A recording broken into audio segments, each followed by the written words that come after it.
He pulled open the coach door, and his prepared words dissolved completely and were gone.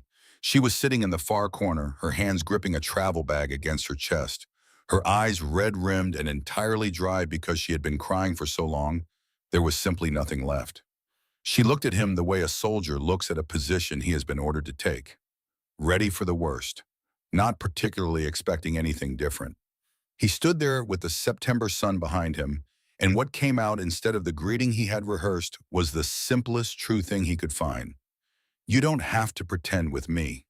Something moved across her face, fast and involuntary, like a hand passing over a candle flame. This is the story of what followed. The dust came first. It always did out here. Before the sound of wheels, before the shape of anything solid emerged from the shimmering heat of the afternoon, the dust came rolling down the road like a slow, brown wave, announcing that something was moving through the world and that the world would have to make room for it. Caleb Thornton had lived in Wyoming territory long enough to read the land the way other men read newspapers. He knew what a summer dust cloud meant. He knew the difference between cattle dust and horse dust and wagon dust. He knew standing on the platform of the Millhaven station in the slanted gold of a September afternoon that what was coming down that road right now was the eastbound stage running 7 minutes late, by his pocket watch carrying among its passengers the woman who had agreed through a series of careful and measured letters to become his wife. He checked the watch a fourth time, not because he needed to. His hands simply required something to do. Caleb Thornton was 32 years old. He stood 6 feet and 1 inch in his boots, which were old enough to have formed perfectly to his feet and new enough not to embarrass him. His blue work shirt was clean tucked into dark trousers, and over it he wore the brown leather vest he wore every day of his working life, because a man does not change who he is for company. He had trimmed his beard that morning with more attention than usual, studying his own face in the small mirror above the wash basin with the kind of cautious appraisal a man gives to a stranger he is not entirely sure he trusts. His mother, God rest her, had called him handsome. His own assessment was simply that he looked like what he was, a man who worked outdoors, who had not slept well in several years, and who was today, for reasons he could not fully articulate, more frightened than he had been since the morning of July 2nd, 1863. He did not like to think about that morning. He thought about it anyway, the way a man prods a sore tooth without meaning to. The difference between then and now was that then he had known exactly what was coming for him, and that had in a strange way made it easier. What was coming down the road right now was entirely unknown.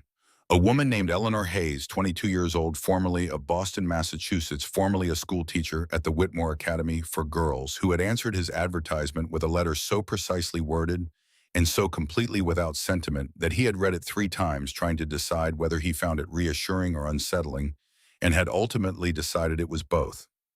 Her letters had described a woman who understood the practical nature of the arrangement he was proposing. No romantic illusions, no expectation of anything beyond honest partnership, shared labor, shared purpose. She had asked intelligent questions about the land, the herd, the winters, the nearest doctor, the nearest church. She had not asked what he looked like. He had not asked what she looked like. It had seemed at the time the most honest beginning he could imagine. He was thinking about this when the stage came through the last curtain of dust and rattled to a stop on the packed earth in front of the station. The driver climbed down and stretched his back with the exaggerated grimace of a man who had been sitting on a hard bench for 6 hours and wanted you to know about it. Thornton, the driver said, because in Millhaven everyone knew everyone, and a man waiting alone on the station platform in clean clothes could only be waiting for one particular thing. Your woman is aboard. The driver paused and something flickered across his sun-hardened face, something that was not quite concern, but was in that neighborhood. She took sick on the road, I think. Would not eat at the noon stop. Would not talk. Been quiet since Cheyenne. Caleb felt the first cold finger of unease press against the back of his neck.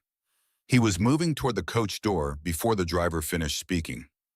Not running, a man like Caleb Thornton did not run toward things in public, had not run toward anything since the war had burned that particular instinct out of him along with several others.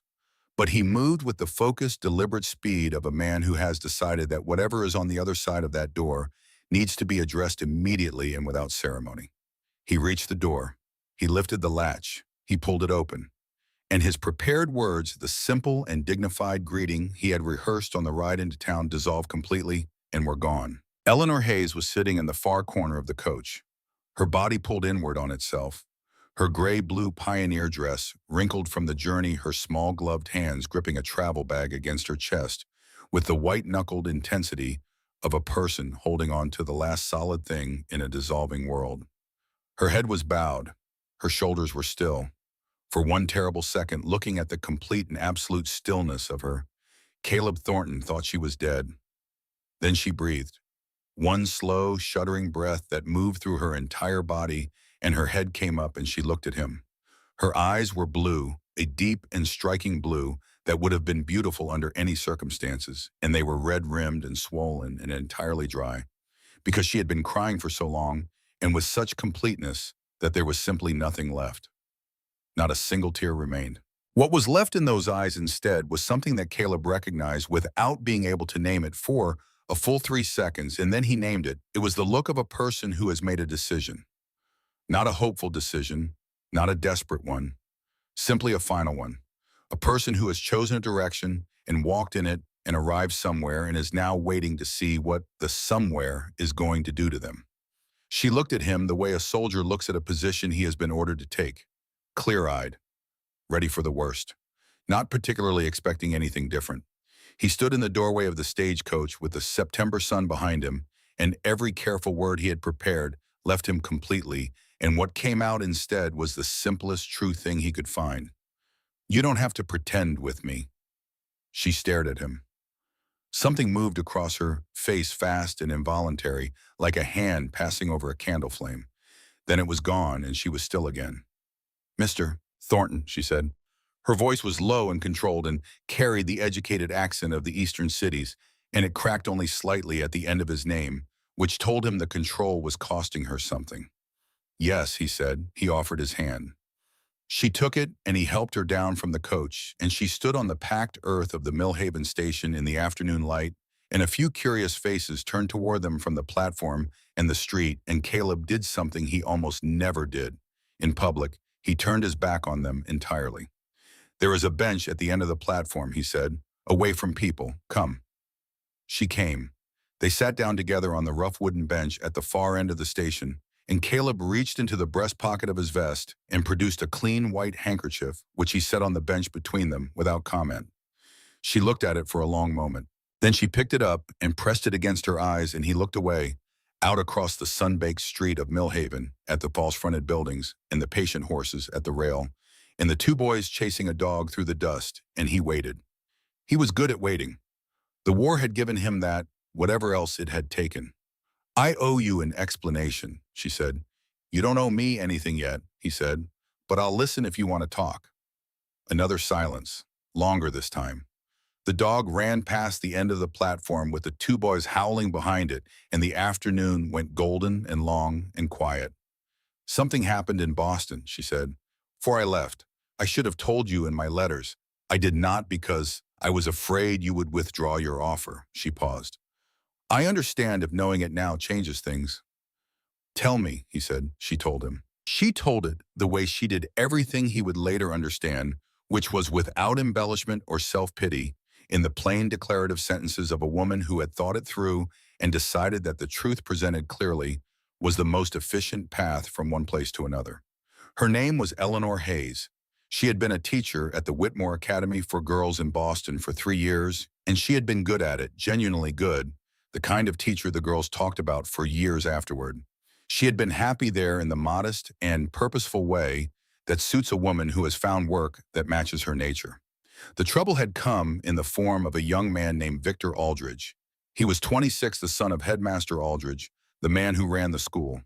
He was educated and presentable, and he had, over the course of several months, developed what he chose to call an attachment to Eleanor Hayes. He had expressed this attachment in ways that progressed over time from inappropriate to genuinely frightening. She had told him clearly and more than once that his attention was unwelcome. He had not received that information well. The morning after she told him for the final time, Headmaster Aldridge called Eleanor into his office. His son, he said, had reported that Eleanor had behaved improperly with him. Eleanor sat in the chair across from the headmaster's desk and listened to herself be described as a woman who had pursued a younger man who had been inappropriate and forward and had made the boy deeply uncomfortable. She listened to this description of herself and understood in the cold, clear way that a person understands something they have always known was possible but hoped would never arrive, that the headmaster believed his son completely, that no argument she made would change this, and that her career at the Whitmore Academy, and very likely her career in Boston, entirely had just ended. She was right on all counts. She was dismissed that afternoon. Within a week, letters had gone out from the headmaster's office to every respectable school in the city. Within a month, she could not find work. Not teaching, not clerking, not anything that required a reference.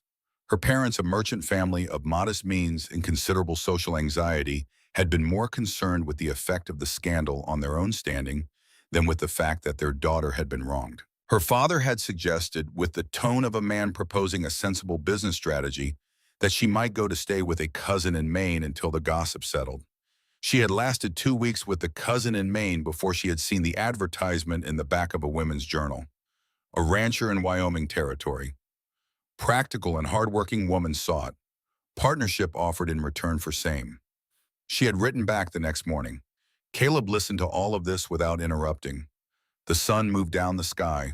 A wagon rolled past on the street below, and the driver nodded at Caleb, and Caleb nodded back and returned his attention to the woman beside him.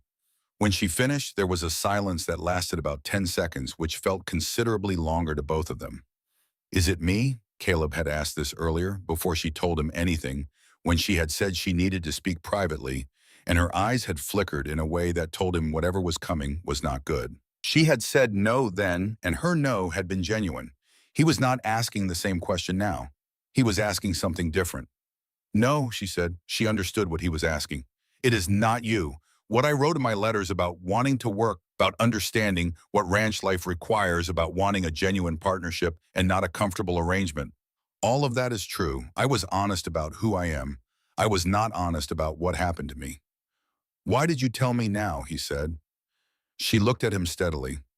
"Because you said I did not have to pretend." He was quiet for a moment.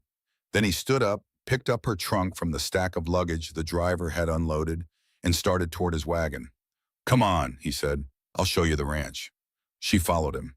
And it was in the following, Caleb would think much later, that everything real began. They drove out of Millhaven in silence, the wagon rolling through the small collection of buildings that made up the town. Caleb named things as they passed them, not in the way of a guide or a salesman, but in the way of a man who simply finds it useful to identify what is around him. That is the general store Alderton, runs it his wife Beatrice, knows everything about everyone, and will find you in the first 48 hours. That is the smithy. The blacksmith is reliable but slow. That is the church. The preacher comes through every other Sunday, which is often enough. That is the saloon, which you will not need to concern yourself with. Eleanor looked at each building as he named it quietly without comment. He had the impression she was cataloging. He found to his mild surprise that he did not mind. When they cleared the edge of town and the prairie opened up around them, became wide and gold and immeasurable under the September sky, Eleanor Hayes did something she had not done since before she boarded the stage in Cheyenne. She let go. Not completely, not in any visible way. She did not make a sound, but he saw her shoulders drop a fraction of an inch, and he saw her hands loosen their grip on the travel bag, and he saw her draw a breath that went all the way to the bottom of her lungs, and he understood that she had been holding herself together by pure force of will for longer than was sustainable, and that the sheer size of the Wyoming sky had done something that no amount of reassurance could have done, which was to make Boston feel very small and very far away. They drove for a while in the kind of silence that is not uncomfortable, which was notable because it was their first silence together, and the first silences between people who do not know each other tend toward discomfort by default. This one did not. He was not sure what to make of that. He filed it away. "You said you had something to tell me as well," Eleanor said eventually.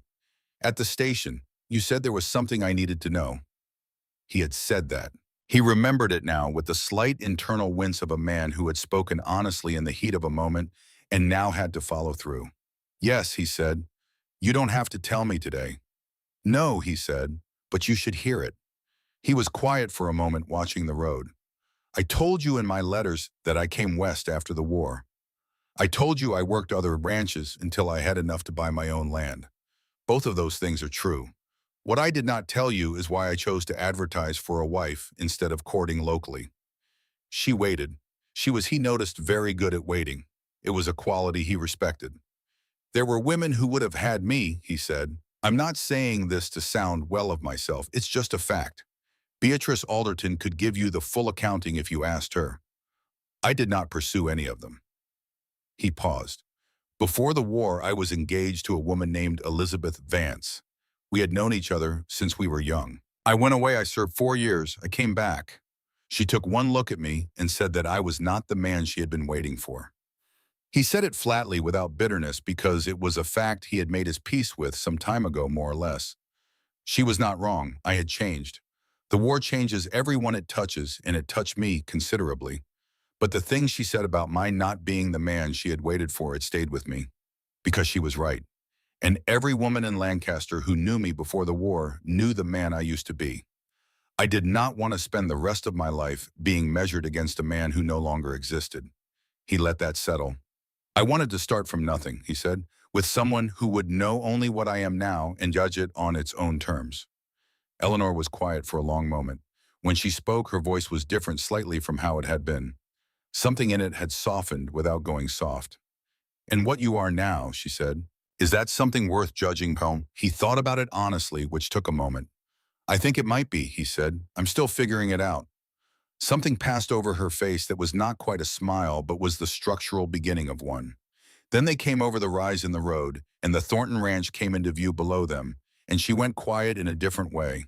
The way people go quiet when they see something for the first time that does not match their mental picture, and they need a moment to adjust. It was not grand. He had never pretended it was grand. It was a 2-story house built of good pine timber, with a wide porch running along the front, and windows on both floors that faced west, which meant the sun came through them in the evening and filled the rooms with the kind of red-gold light that made everything look more significant than it was. There was a barn and a stable and 2 outbuildings and a smokehouse in the early stages of construction, the framing visible against the sky like the skeleton of something not yet alive. The corral held 6 horses. Beyond it, in the long pasture that ran south toward a line of cottonwood trees, 60 head of cattle moved slowly through the late afternoon grass.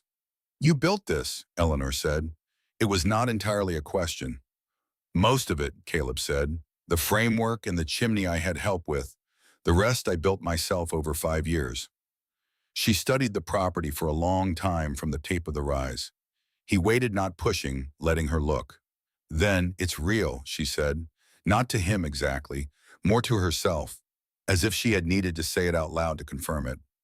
He nodded. He understood what she meant. After months of letter, after the long gray journey west, after everything she had left behind, and everything she was riding toward, the simple solidity of the place, the fact that it existed in 3 dimensions and stood on ground and did not dissolve when you looked at it, apparently meant something she had not been sure of until this moment. "Let's go down," he said. They drove into the yard, and before the wagon had fully stopped, the front door burst open and a yellow dog of indeterminate age and considerable enthusiasm came out of the house at a dead run, barking at a pitch that managed to convey both alarm and ecstasy simultaneously. "That is Rusty," Caleb said. "He is not dangerous. He is barely competent. He will be your loudest advocate from this point forward, whether you want him to be or not." Rusty arrived at the wagon and immediately redirected his attention from Caleb, whom he saw every day, to Eleanor, whom he had never seen before and who therefore represented the most interesting development in recent memory. He sat down in the dust below her side of the wagon and looked up at her with an expression of absolute and uncritical approval. Eleanor looked down at him. Then she extended one gloved hand. Rusty leaned his entire face into it. "Hello," she said quietly. It was the first word Caleb had heard her say that did not carry any weight at all. Just a plain and simple hello to a yellow dog in a dusty yard, and in it he heard something that had been absent from every word she had spoken since the station ease. He climbed down from the wagon and went to her side to help her down. Her hand in his was small, the bones light and fine, and she weighed almost nothing when he lifted her to the ground. She stood for a moment in the yard with the trike circling her feet and the late afternoon pressing warm against her back, and she looked at the house. He opened the front door and let her walk in first. "It's not fancy," he said, following her in, hearing the words come out slightly apologetic, in a way he had not intended and did not particularly like. He had not been self-conscious about his house in 5 years.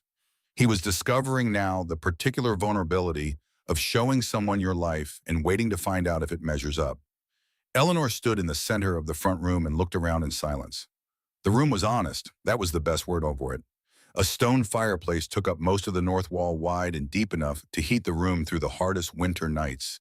The mantel, rough cut from a single piece of timber. A braided rug, old and faded but clean, covered most of the plank floor. Two chairs faced the hearth. A desk stood in the corner near the window, its surface covered in the neat stacks of someone who maintains order, not for the sake of appearance, but because disorder costs him time. The bookshelves, floor to ceiling on the south wall, were the only thing in the room that spoke to anything beyond pure function, and they spoke clearly, and at some length, history, natural science, poetry, a complete set of Shakespeare in small worn volumes, newspapers from Denver and St. Louis, organized by date. She went to the bookshelves. She ran one finger along the spines without pulling anything out, reading the titles, and Caleb stood in the doorway and watched her and did not say anything. "You read," she said. "Winters are long," he said. "Yes." She turned from the shelves. "They are." He showed her the rest of the house. The kitchen practical and well organized, the copper pots hanging from a beam above the stove, the dry goods stacked in the pantry with a care that suggested a man who had run out of something in a hard winter and had no intention of doing so again. The dining room, which was really just the larger end of the kitchen, with a table that could seat 6 if necessary, and currently seated no one, which was a fact he was suddenly more aware of than he usually was. The stairs, the upstairs landing, the doors. "Your room is here," he said, opening the first door on the right. She looked inside. The room was ready for her, which he had spent the better part of a week ensuring. He had bought a new quilt from Alderton's store, the best one they had, a blue and white pattern, that his neighbor Ruth Brennan had helped him select on a morning when he had stood in the dry goods aisle holding 2 quilts and being completely unable to determine the difference between them. Ruth had chosen for him without commentary, which he had appreciated. The curtains were new as well, a white cotton with a small printed flower, which Ruth had helped him hang. And on the dresser, in a small cracked vase he had found in a cabinet and cleaned carefully, was a handful of wildflowers he had cut that morning from the edge of the south pasture. Eleanor stood in the doorway for a moment. Then she walked to the dresser and touched one of the flowers, a yellow one, lightly with the tip of her finger. She did not say anything for a moment. "Thank you," she said finally, "for the flowers." "You're welcome," he said, and because he did not know what else to say, he said, "The preacher comes through every other Sunday. He'll be here this weekend if you decide you want to go ahead with things. But there is no pressure on that. You've had a long journey. Rest first. Decide later." She turned and looked at him. Her eyes were still red-rimmed, but the terrible blankness that had been in them at the station was gone, now replaced by something that was at least partially present. "You prepared this room for me," she said. "The flowers, the curtains. You did not know if I would stay." "No," he said, "but you prepared anyway." "Yes." She considered this. "Why, Pa?" He thought about how to answer honestly without saying too much. "Because you deserve to arrive somewhere that was ready for you," he said, "whatever you decided." She looked at him for 3 full seconds without speaking. Then she nodded a small, precise nod, as if he had given a correct answer to a question on a subject she considered important. "I'll change out of my traveling clothes," she said, "and then I would like to help with supper if you'll let me." "Kitchen is yours," he said, and left her to it. He went down to the barn and stood in the cool dimness among the horses, his hand on Buck's neck, the gelding leaning into the touch with the unself-conscious affection of an animal that has no reason to be anything other than what it is. Rusty had followed him out and sat near the barn door watching the house. Caleb stood and thought about the woman upstairs changing her dress in the room he had prepared for her, and he thought about the story she had told him on the platform, and he thought about Victor Aldridge with a cold, deliberate clarity that he recognized as the thinking he did when he was deciding whether something required action and what kind of action it required. He set it aside for now. There would be time for that. What he did not set aside was the memory of the wildflower she had touched on the dresser. That one small gesture, a single finger barely pressing, just confirming that the flower was real and present in there. He stayed in the barn longer than he needed to. When he came back to the house, the smell of food reached him on the porch, something simple and good, and through the kitchen window he could see Eleanor moving with a quiet efficiency he had not expected, opening the right cabinets, without searching, finding things as if she had been here long enough to know where they were. He stood on the porch for a moment. Rusty sat down beside him. They ate together at the kitchen table that evening, and the conversation was careful and tentative, in the way of all first conversations between people who are trying to understand each other and are not sure yet where the edges are. She asked about the ranch, the herd, the plans for expansion. He answered plainly and completely. She asked about the winters, which she had asked about in her letters as well, and he answered plainly about those too cold enough to kill a man if he is careless long enough to make a person very certain about whether they genuinely like the person they are sharing a house with. She absorbed all of this with the steady attention of a woman taking inventory. Near the end of the meal, he mentioned Dale Haskell. Not extensively, just the fact of him, a neighboring landowner, a dispute over a boundary survey, and a spring on the south edge of the property, something that would need to be addressed in the coming months. He said it in the tone of a man reporting a practical matter, and watched her face as he said it, and saw her file it away without apparent alarm, which he noted. What he did not say, because the evening had already carried enough weight, was the full dimensions of what Haskell represented. The spring fed more than half his cattle through the dry months. A man without that water in a drought year lost cattle, and a man who lost enough cattle lost the collateral on his land, and a man who lost that collateral lost the land itself. He had built everything he had on this ground over 5 years, and there was a man 10 miles west who had been watching it the way a dog watches a bone it has been told it cannot have. He would tell her the rest in time. She had enough new things to carry for one day. After supper, he insisted on washing the dishes while she dried. She accepted this with a slight lift of her eyebrows that told him it was not what she expected from a rancher living alone, and he did not explain it because there was nothing to explain. His mother had washed dishes for 40 years, and he had dried them for her most of those years, and the habit had stayed. Their hands brushed once passing a plate.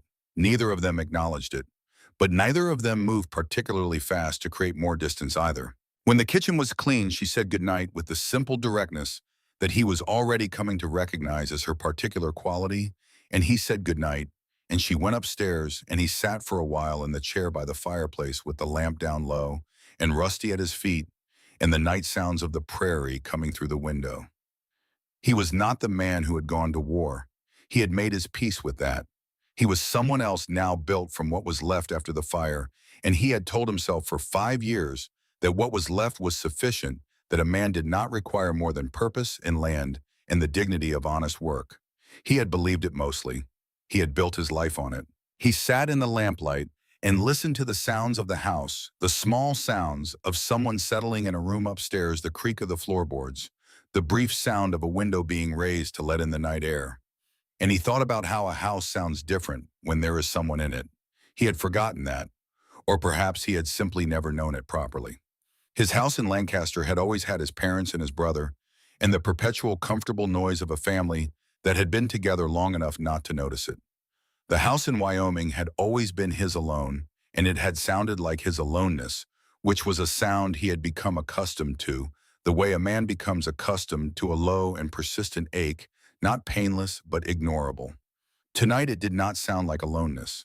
He sat with that for a while and then went to bed. 3 days later, he took her into Millhaven to buy supplies and meet people, because a rancher's wife who does not appear in town promptly becomes a subject of speculation, and speculation in a small town has a way of hardening into story and story into fact, and he had no interest in other people writing their story before they had written it themselves. The visit was illuminating. Beatrice Alderton found Eleanor within the first 10 minutes, which was more or less the expected timeline, and attached herself to her with the warm and entirely irresistible sociability of a woman who genuinely liked people and had been starved for a new one. Caleb watched from across the store as Beatrice talked, and Eleanor listened, and then gradually began to respond, and the careful professional composure Eleanor had been wearing since her arrival began to ease slightly at the edges, not dissolving but yielding the way a door does when the hinges are finely oiled. He stepped out to speak with the blacksmith about a repair and was gone perhaps 20 minutes, and when he came back, Eleanor was at the fabric counter with Beatrice and a measuring tape and an expression on her face he had not seen before, one of focused and genuine pleasure, the expression of a person doing something they are good at and know they are good at. He stood in the doorway of the store and watched her for a moment, and Beatrice caught his eye over Eleanor's shoulder and gave him a look of such transparent approval that he felt something in his chest that was either warmth or embarrassment and could not be entirely certain which. They walked to the small cafe for lunch. The proprietor, a forthright woman named Edith Parker, who had strong opinions about everything and a particular talent for making people feel they had been expected, came out from behind the counter to meet them with the air of someone conducting an important official function. "About time," she said to Caleb without any particular context. Then to Eleanor, "You'll do fine. Anyone who can manage a Boston winter can manage a Wyoming one. They're both cold and both take it personally." Eleanor blinked. Then she laughed. It was a short laugh, surprised out of her entirely genuine, and it changed her face completely. And Caleb, sitting across the small table from her and watching it happen, felt something shift inside him with the slight and irreversible sensation of a piece falling into the correct position. He looked at his coffee cup. They stopped by the church on the way out of town.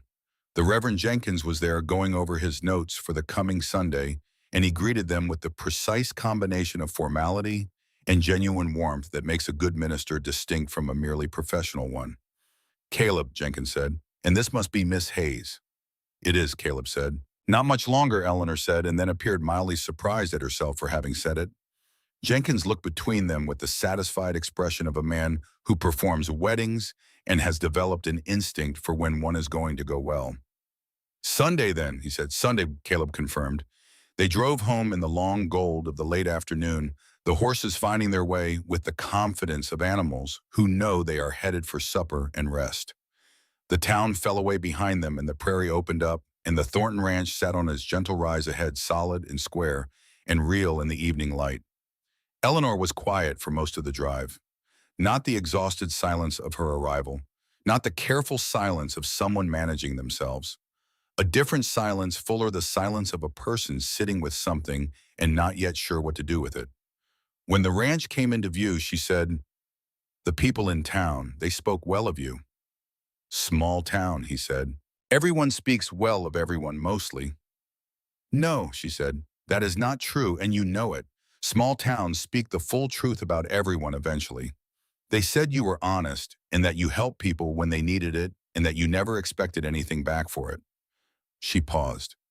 "Beatrice Alderton told me that no fewer than 7 women in this county had hoped you would come calling and that you never did, and that they couldn't decide whether to be insulted or concerned." He said nothing. "I understand now why you chose the letters," she said. "It was not because you couldn't have chosen something closer." He looked at the road ahead. "No," he said, "it wasn't. It was because you needed to start clean," she said. "With someone who didn't know the weight of it. The war and Elizabeth and all of it." He was quiet for a moment. "Yes," he said. "I understand that," she said. "Better than most people would." He glanced at her. She was looking at the ranch ahead of them with an expression that was both tired and careful, and underneath those things something that might have been very tentatively and provisionally the early structure of peace. "The flowers were from the south pasture," he said, "near the cottonwood line. They'll be gone in another week, the frost will take them. But there will be others in the spring." She turned and looked at him with a directness that would have been startling in a lesser person. "I believe you," she said. That evening, after the chores were done and the horses were fed and the last light had left the sky, they sat on the porch together for the first time, not talking, just sitting in the warm dark of the Wyoming evening, with the stars coming out one by one overhead, and the distant sound of the cattle in the south pasture, and Rusty asleep across both their feet, with the impartial democracy of a dog who has decided that where there are 2 people, he belongs in the middle of them. And then from the direction of the main road came the sound of a single horse moving at a purposeful pace through the dark. Rusty raised his head. Caleb straightened in his chair. Slowly, The way a man straightens when he recognizes something without being able to name it yet, when some old instinct from some old war fires a warning that his conscious mind has not yet caught up with. Eleanor beside him went very still. The horse came out of the dark at the end of the drive. The rider did not dismount. He sat his horse at the edge of the lamplight from the porch window, and Caleb could see enough of him to know broad through the shoulders, hat pushed back, a cigar burning at his mouth, the particular way he sat a horse that said he owned everything he looked at or attended Remo. Dale Haskell. Caleb stood up. Thornton, Haskell said, heard you've got company from the east. The stage brought her in this afternoon. He drew on his cigar. Congratulations on the arrangement. His voice carried the cordial tone of a man who is delivering a warning in the language of pleasantries. His eyes moved past Caleb to Eleanor, and they stayed there one beat too long. Something I can do for you, Haskell, Caleb said, just being neighborly. Haskell drew on his cigar. The coal glowed orange in the dark. Got some news from Cheyenne. Talked to a lawyer about that south boundary situation. Turns out the 1868 survey is pretty clear on the question of the spring. He let that sit for a moment. Thought you might want to know where things stand, especially now that you've got a wife to think about. His eyes moved to Eleanor again. Must be quite the change coming from back east to a place like this, particularly if the ground you came to might not be as solid as it was advertised. The last sentence landed like a stone dropped in still water. Caleb felt the old cold come over him, the particular calm that had descended on him every time in the war when things were about to become serious. His voice when he spoke was level and entirely without emotion. Office of Williams and Cade, he said. Monday morning, 8 o'clock. Bring your survey. I'll bring mine. We'll let the law sort it out. That's how it's done. Tonight, there's nothing to discuss. Haskell smiled the smile of a man who has accomplished exactly what he came to accomplish. He put his heels to the horse and started to turn, and then, as if it had just occurred to him, he looked back over his shoulder. Miss Hayes, he said. That's the name, isn't it, from Boston? He let the question hang in the night air for just a moment. Funny thing, I've got acquaintances in Boston. Small world the way things connect. And then he rode back into the dark, and the sound of his horse faded, and the prairie was quiet again. Caleb stood on the porch and did not move until the last sound of the horse was gone. Then he turned to Eleanor. She was sitting completely still in her chair, her hands folded in her lap with a careful precision that told him what the stillness of her face was working to conceal. She was not looking at him. She was looking at the dark where Haskell had been. Ellie, he said. The name came out naturally, the shortened version without premeditation, and he filed that away for later. Look at me. She looked at him. He said something about Boston, Caleb said, about acquaintances. What does that mean? And here was the moment. He could see her at the edge of it, see her considering, and he understood with a clarity that surprised him how much depended on what she did next. He had been a man who worked alone for 5 years. He had built his life on the premise that he could handle what came at him without help. He was standing in the dark on his own porch asking his wife of one day a question, and what her answer was going to tell him was not really about Haskell or about Boston or even about Victor Aldrich. It was about whether what they were building here was going to be built on the same ground. Eleanor Hayes, Thornton looked at her husband for a long moment. I don't know for certain, she said, but I have to tell you something. There is a letter I received before I left Boston that I haven't told you about. My father wrote to me. He said that Victor Aldrich went to see him, that the family would withdraw the accusations if I agreed to meet with Victor. She paused. I didn't go. I came here instead. But if Victor knows I came west, if he has been asking questions, and if Haskell somehow has a connection to that world. She stopped. Then tonight was not just a dispute about a survey line, Caleb said. No, she said quietly. I don't think it was. The night pressed close around the porch. Somewhere in the south pasture, a cow called for her calf, and the calf answered. Rusty had settled again at their feet, but he was not asleep. His ears were up. Caleb Thornton stood in the dark and looked at the road where Dale Haskell had disappeared, and he thought about the survey, and he thought about the spring, and he thought about the man in Boston who had destroyed his wife's life and had apparently not yet decided he was done with her.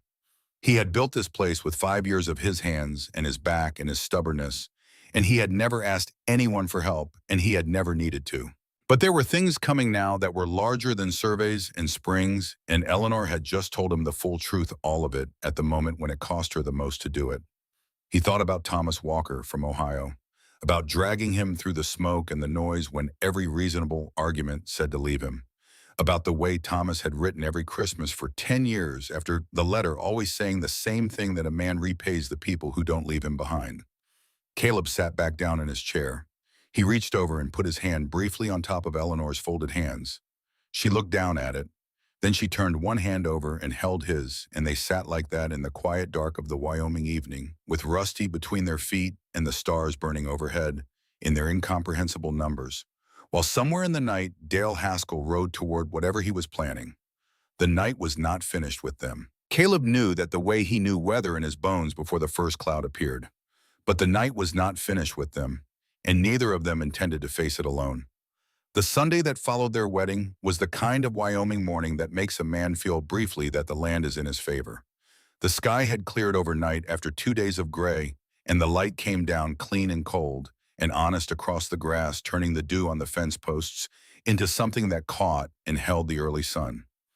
Caleb had been up before it, as he always was out among the horses before the first color appeared in the east, moving through the routine of the ranch with the unhurried competence of a man who does the same things in the same order every day and finds in that repetition not boredom, but a kind of ballast.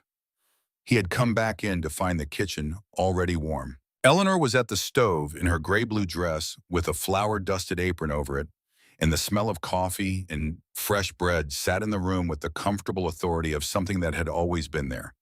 She did not hear him come in, or perhaps she did and simply did not need to make a ceremony of it, and he stood for a moment in the doorway watching her work and understanding something he had not had words for the night before, which was the difference between a house that is occupied and a house that is inhabited. Occupation was what he had had for 5 years. This was something else. They went to church that morning in the wagon, sitting close on the narrow bench, because the bench was narrow, and there was no reason not to, arriving at the small white building to find it nearly full, which was to say about 40 people, because Millhaven was not large, and the Reverend Jenkins only came every other Sunday, and people tended to show up when the opportunity presented itself. The congregation turned as one when Caleb and Eleanor walked in with the unabashed collective interest of a community that has been waiting for this particular Sunday since the first letter arrived in the spring, and Eleanor walked beside him down the aisle with her chin level and her eyes forward, and if her hand tightened briefly on his arm as they took their seats, only he felt it. Jenkins married them at the end of the service, before the closing hymn, which was the Millhaven tradition for ranch couples who came a long way and might not get another opportunity for weeks. The ceremony was simple and entirely unadorned. Eleanor had worn the blue dress that Madame Claire had made in 3 days of concentrated effort, a clean, soft blue that was not quite the color of her eyes, but near enough that the difference was interesting rather than disappointing. She had her grandmother's pearl pins in her hair. She carried nothing. She needed nothing. The vows were the plain words, the ones that had been said on this ground and on every ground before it, and they said them clearly and without wavering. And when Jenkins pronounced them married and nodded at Caleb, Caleb turned to his wife and kissed her briefly and precisely, a first kiss that was more promise than passion, and she received it the same way, and the congregation applauded with the warm and genuine enthusiasm of people who had been rooting for this particular outcome and were pleased to see it delivered. Afterward, there was food at the Brennan farm 3 miles east, because Ruth Brennan had decided unilaterally that a wedding without a proper meal was not a wedding, and had communicated this decision to the relevant parties without consulting any of them. The afternoon was long and easy and full of people who wanted to meet Eleanor and tell Caleb how well he had done, and Eleanor moved through it with the composed attentiveness of a teacher accustomed to managing a room, asking questions, listening to answers, learning the texture of the place and the people with the patient thoroughness of someone building something they intend to keep. It was Ruth who took Eleanor aside near the end of the afternoon, ostensibly to show her something in the kitchen, and Caleb saw them standing at the kitchen window, together talking quietly, and he saw Eleanor's expression change, the composure relaxing into something more genuine, and he thought that whatever Ruth was saying, it was the right thing. Ruth Brennan had always known the right thing. It was one of the most valuable qualities a neighbor could have. They drove home in the early evening, with the sun already below the ridge, and the air turning its first cool edge toward the coming dark. And the ranch was quiet and waiting when they arrived, and they went inside and the doors closed behind them, and whatever came after that belonged to them alone. The night, as Caleb had known it would be, was not done with them. He heard the horse at just past 9. A single horse moving at a walk down the main road and then slowing as it reached the turning for the ranch. Rusty was on his feet before Caleb reached the window, a low sound in his chest that was not quite a growl, but was preparation for one. Caleb went to the porch. Dale Haskell rode into the lamplight for the second time in as many nights and still did not dismount. He had a different cigar tonight, or perhaps the same one relighted. He looked at Caleb on the porch with the expression of a man who has decided something and come to deliver the delivery. "Late for a visit," Caleb said. "Man's time is his own," Haskell said, "especially a man who owns a good piece of the county." He looked at the house. "Where is the new missus?" "Inside," Caleb said. "Where she'll stay." Haskell smiled at nothing in particular. "Got word back from my lawyer in Cheyenne today. He is confident about the survey question. Real confident. Says we could have a preliminary hearing scheduled before winter." He drew on the cigar.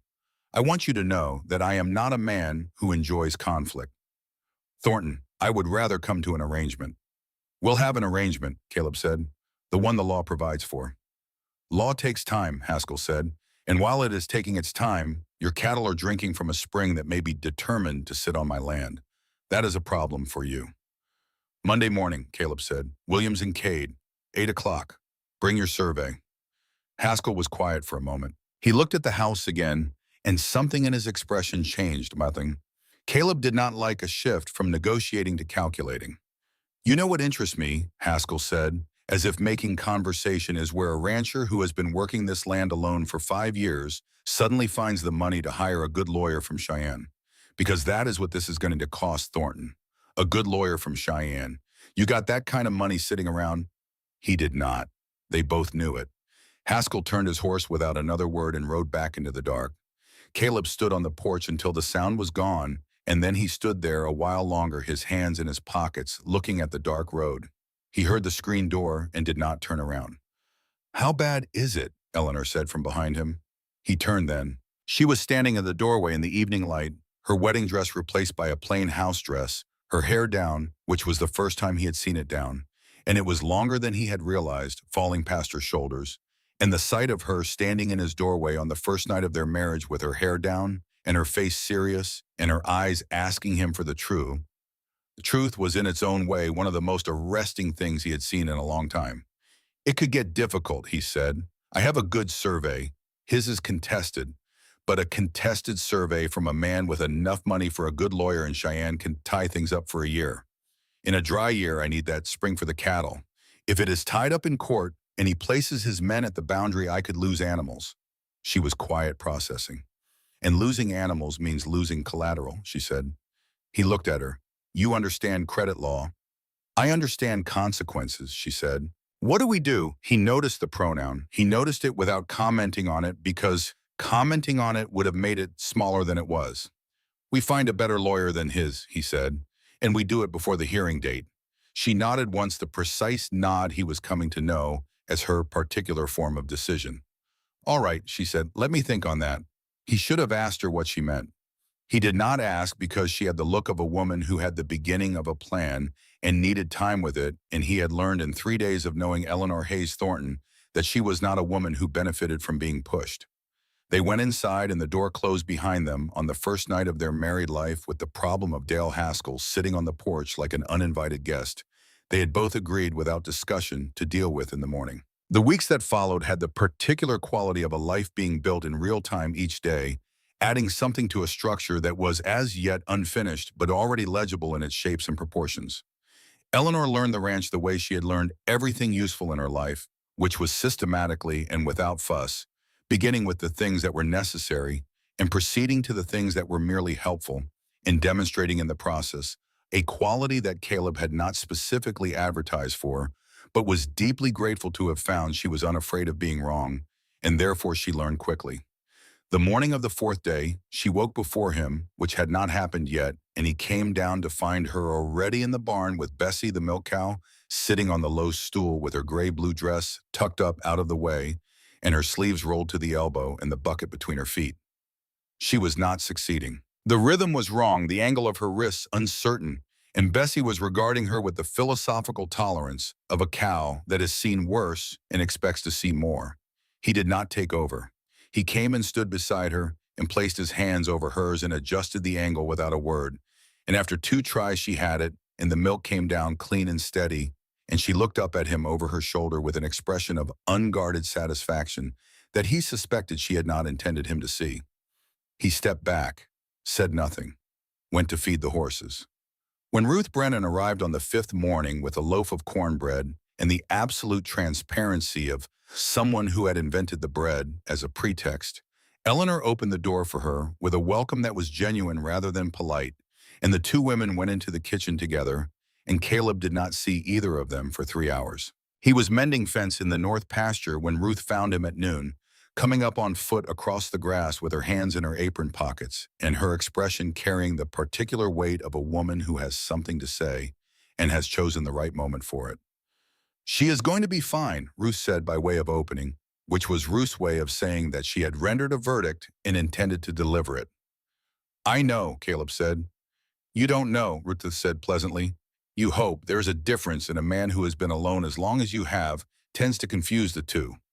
She stopped a few feet away and looked at him with the affectionate directness she had used on him since the year he arrived in the territory when she and Joseph had helped him stack the logs for the first wall of the house, and she had told him straight and without softening that he was going to need people, and that the sooner he accepted that, the better for everyone. "She told me about Boston," Ruth said. "He kept working the fence wire." "Did she?" "Not all of it. Enough," Ruth paused. "That girl has been carrying something very heavy for a long time, Caleb.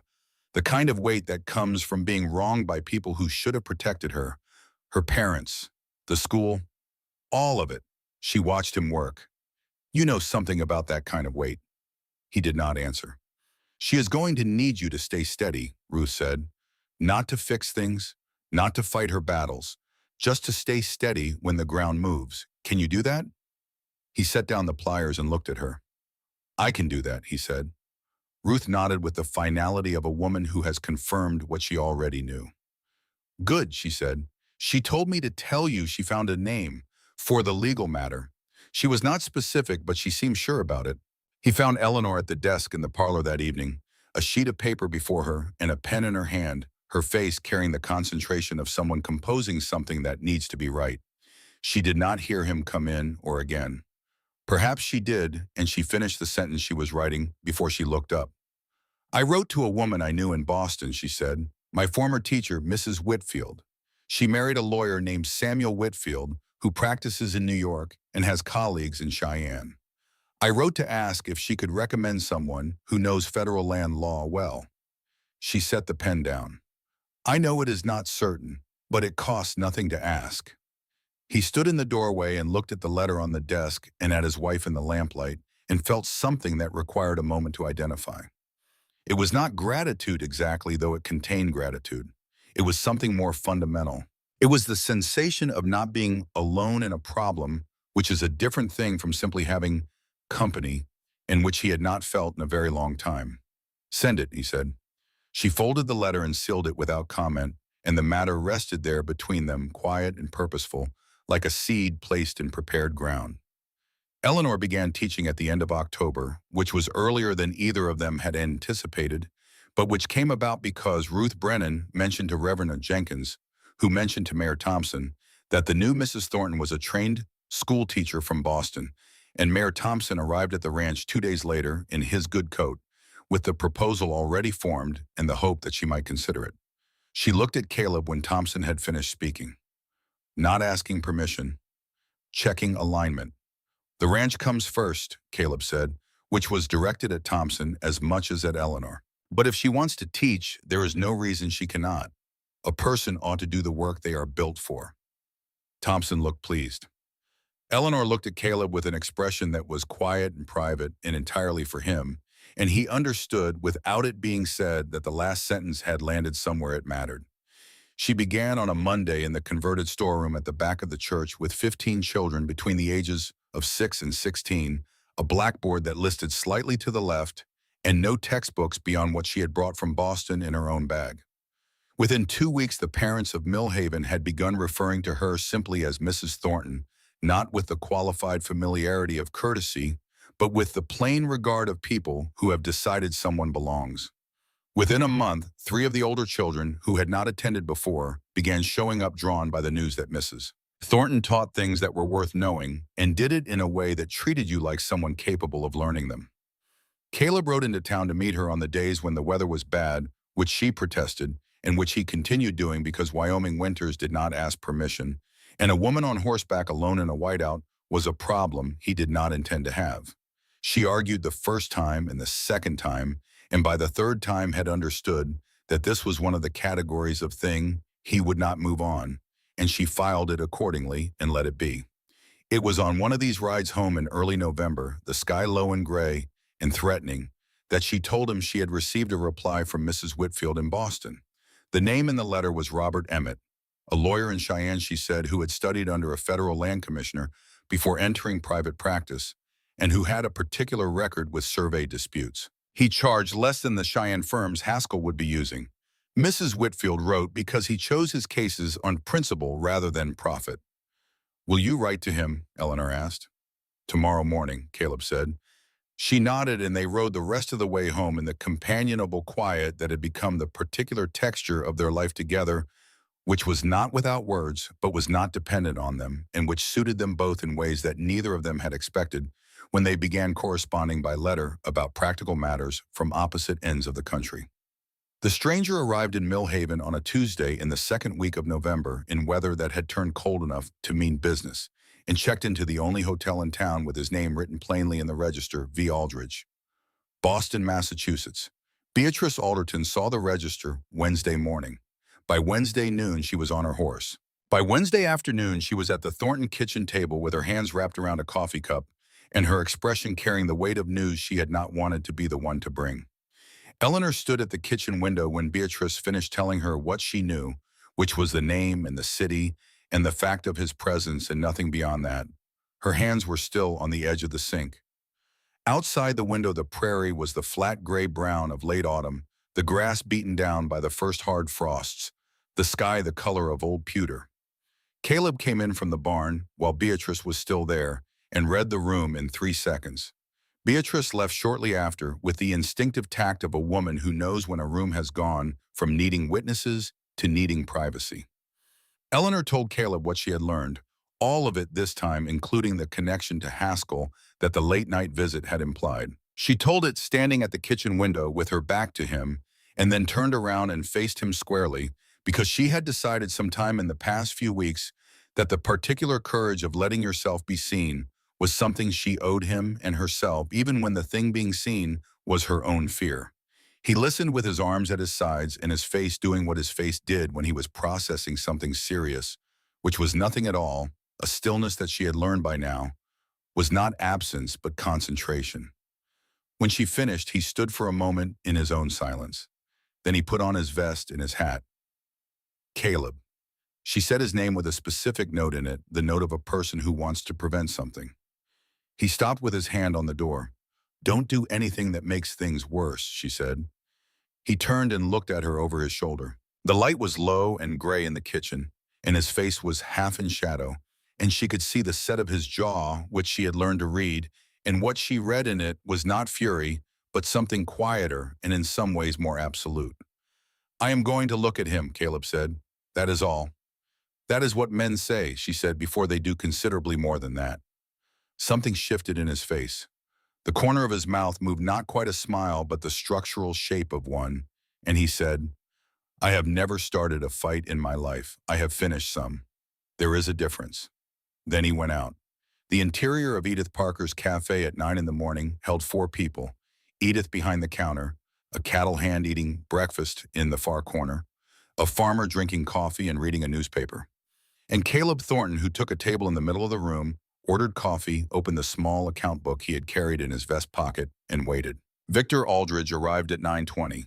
He came through the door in a gray wool suit and a cravat and shoes that had been polished that morning by someone paid to do it, and he stood for a moment in the doorway with the brief, arrested look of a man who has entered a room and found it already occupied by something he was not prepared for. Caleb had known his age from Eleanor's account. 26 and nothing in his face to show the account for what it was. He had expected some mark of it. There was none. He was simply a young man from Boston, handsome in the particular way of men who have been well-fed and well-dressed all their lives and have not yet been required to become anything harder than what their circumstances produced. Caleb looked at him across the small room and did not look away. Aldridge sat down at the nearest table, which happened to be next to Caleb's, and ordered coffee with the practiced ease of a man unaccustomed to being anywhere that was not arranged for his convenience. Then he looked at Caleb because the alternative was to pretend he had not noticed him, and pretending was clearly going to cost him more than acknowledging. "You are Thornton," he said, not quite a question.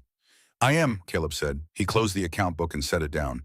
"And you are the man who destroyed my wife's career and her reputation and her family's faith in her, and has apparently followed her across several states to continue the matter." Aldridge's jaw tightened. He was young enough to flush and experienced enough to try to hide it. "I came to speak with Eleanor," he said. "The accusations against her have been withdrawn. She is free to return to Boston. Her name can be cleared entirely if she is home," Caleb said. Aldridge stopped. "Wyoming is her home," Caleb said. "This is where she lives and where she teaches and where she has built a life in the past 2 months, and none of that required anything from you. If you have come here to tell her the accusations are withdrawn, you may tell her that at my house in the front room while I am present. You will not speak with her alone. You will not write to her again without addressing the letter through me. You will not send word through Haskell or any other intermediary." He paused. "If you came here for any other reason, I suggest you board the next eastbound train and consider the matter finished." Aldridge sat very still. The cafe was quiet. Edith Parker was polishing a glass at the counter with the focused attention of a woman who is hearing everything and intends to remember all of it. "You don't own her," Aldridge said finally. "No," Caleb said. "I don't. Neither do you. Want to speak with her, come to the ranch. Want to speak with her, come to the ranch. Tomorrow afternoon. She will decide whether she sees you." He walked out into the cold November air and rode home without hurrying. Eleanor received the account of this exchange with the expression she wore when information was confirming a pattern she had already suspected. Then she said, "I will see him. You don't have to. I know." She was quiet for a moment. "But I think I need to say something to him that I was not able to say in Boston. And I would rather do it here, where I am not afraid." Victor Aldridge came the following afternoon in a hired wagon, which told Caleb he was not a man who rode, which told him something about the kind of man he was. He came in and sat in the chair across from the settee, and Caleb sat in the chair by the window, and Eleanor sat on the settee, and the three of them occupied the front room with the precise and acknowledged arrangement of people who all understand what is actually happening. Aldridge said what he had come to say. The accusations had been withdrawn. The headmaster had written letters to the relevant parties. Eleanor's record was formally cleared. She could return to Boston and resume her teaching career, and the family was prepared to ensure she received a position at a good school. Eleanor listened to all of it without interrupting, which took longer than Aldridge had perhaps expected, because the silence in which she listened was not the silence of a woman absorbing good news, but the silence of a woman who has something to say and is waiting for the correct moment to say it. When he finished, she said, "I want you to understand something about what you did." She did not say it with anger. She said it with the clear and measured quality of her very best teaching voice, the one she used when a student needed to genuinely comprehend rather than simply hear. She told him, not the story of what happened, which he already knew being one of its architects, but what it had cost. The months of silence from friends, the door of her parents' house metaphorically closing in front of her, the 2 weeks at the cousin's house in Maine, understanding that her life, as she had known it, was simply over. She told it without performance, without tears, and without mercy, in the way that the truth properly delivered requires none of these things. Aldridge sat in the chair and received it, and the flush that had moved through his face at the cafe was present again, and this time he did not try to hide it. "I accept that you have withdrawn the accusations," Eleanor said finally. I accept that gesture for what it is, but Boston is not my home anymore. I did not come here because I had no choice. I came here because this is where I chose to be. She looked at Caleb as she said the last sentence briefly, and then back at Aldridge. Aldridge left 20 minutes later with the air of a man who has accomplished the stated purpose of his visit, but understands that the visit itself was a kind of settling of accounts in a currency he had not fully budgeted for. Caleb watched the wagon until it was small on the road, and then he looked at Eleanor beside him on the porch. Well, he said. Yes, she said. And that was that as far as either of them was concerned, or so it seemed, for approximately 48 hours, which was how long it took for the letter from Cheyenne to arrive. It came in an ordinary envelope delivered with the regular post to the Millhaven General Store, and George Alderton brought it out to the ranch himself on a Thursday morning, which told Caleb before he opened it that George thought it was important enough to hand-deliver, rather than wait for the weekly collection. The letter was from Robert Emmett, who had received Caleb's inquiry and was writing back with an initial assessment. The survey dispute was manageable, Emmett wrote, and he believed the 1868 document had significant legal vulnerabilities that could be demonstrated at a state-level hearing. But there was a second paragraph. A man named Victor Aldridge had visited the Federal Land Records Office in Cheyenne 2 weeks prior. Emmett wrote inquiring specifically about the Thornton parcel boundaries in the disputed spring. The timing of his inquiry preceded his arrival in Millhaven by approximately 4 days. Emmett thought Caleb should be aware of this, given that the same name appeared in a separate context in Caleb's correspondence. Caleb read this paragraph twice. Then he handed the letter to Eleanor without comment. She read it. Her face did the thing it did when something confirmed a fear she had been managing rather than dismissing. She folded the letter carefully and set it on the table. He came here for 2 reasons, she said. It looks that way, Caleb said. Haskell and Victor know each other somehow, perhaps through business connections in the East, perhaps through the kind of network that wealthy families have. She was thinking aloud, working through it. If Haskell wins the survey dispute, the ranch loses its water. If the ranch loses its water, and then its cattle, and then the collateral value of the land you might be forced to sell, and if the land is sold under pressure, a man with capital connections in the East might find himself involved in the purchase. She looked at him. It would look like a coincidence. A man buying distressed property from a failing rancher. No connection to anything. Caleb was quiet. He knew he should say something about her analysis, acknowledge the clarity of it. What he was actually doing was sitting with the specific cold feeling of a man who has just understood that the enemy has been running a longer game than he knew. The preliminary hearing in Millhaven went badly. Haskell's lawyer, a man named Patterson from Cheyenne, who wore his education on his face and had practiced speaking in courtrooms until he was as smooth and as hard as Riverstone, presented the 1868 survey with a technical precision that the local judge, an honest man, but not a legal expert, found difficult to argue against. Emmett, who had made the 3-hour ride from Cheyenne to represent Caleb's position, presented the 1870 survey clearly and well. But Patterson had a procedural objection to the 1870 document regarding the credentials of the surveyor who had conducted it, an objection that was narrow and possibly wrong, but was detailed enough to require verification. The judge issued a temporary ruling. Haskell was permitted to install a boundary marker at the disputed line and restrict access to the spring, pending the state court hearing, which was scheduled for the following spring. In the meantime, the ruling was neither party's victory. It was Haskell's immediate practical advantage.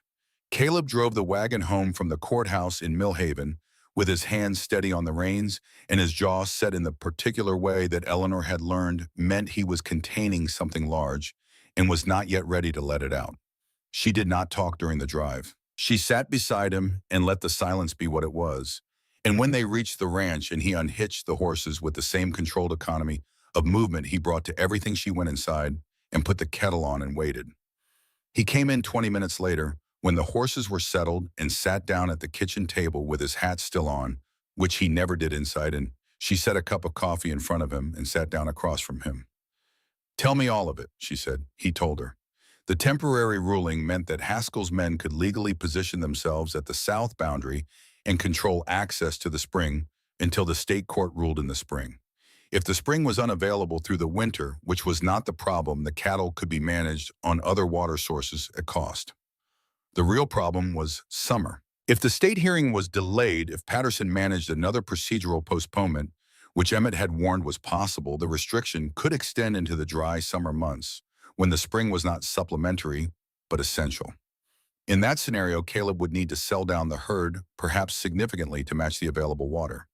And selling down the herd meant the bank loan on the expanded parcel, the land he had purchased 2 years ago to grow the operation, would lose its collateral value. "What happens to the loan?" Eleanor asked. He looked at his coffee cup. "The bank calls it," he said, "and I sell the expanded parcel to cover it. And if the original parcel cannot sustain the reduced operation." He did not answer. The answer was present in the silence. Eleanor sat with this for a long moment. Through the kitchen window, the afternoon was failing, the light going thin and gray over the south pasture where the cattle moved slowly against the coming dark. "I have money," she said. He looked up. "Not a great deal," she said quickly. "It is what I saved from 3 years of teaching at the academy, because I lived modestly and I had no particular reason to spend it. It is in a bank in Boston, and it has been sitting there since I left." She held his gaze. "It would not cover a long legal battle, but it might cover the cost of keeping Emmett engaged through the spring hearing and possibly bridging some of the shortfall if we need to supplement the herd management costs." He was quiet for a long time. "Ellie," he said. "That money is mine," she said. "I earned it, and the land is mine too, half of it, which is the arrangement you proposed on the first night I was here. If the land is mine, the problem is mine. The money is mine, the choice is mine." She paused. "Unless you want to tell me that the equal ownership you offered me only applies when things are going well." He looked at her across the table in the gray afternoon light, and she could see it moving through him, the particular struggle of a man who has run things alone for 5 years and has a deep and genuine aversion to being a burden, wrestling with the equally deep and genuine awareness that what she was offering was not charity, but partnership, which was exactly what he had advertised for and what she had come to provide. "I don't want your savings," he said. "I know you don't," she said. "I am offering them anyway."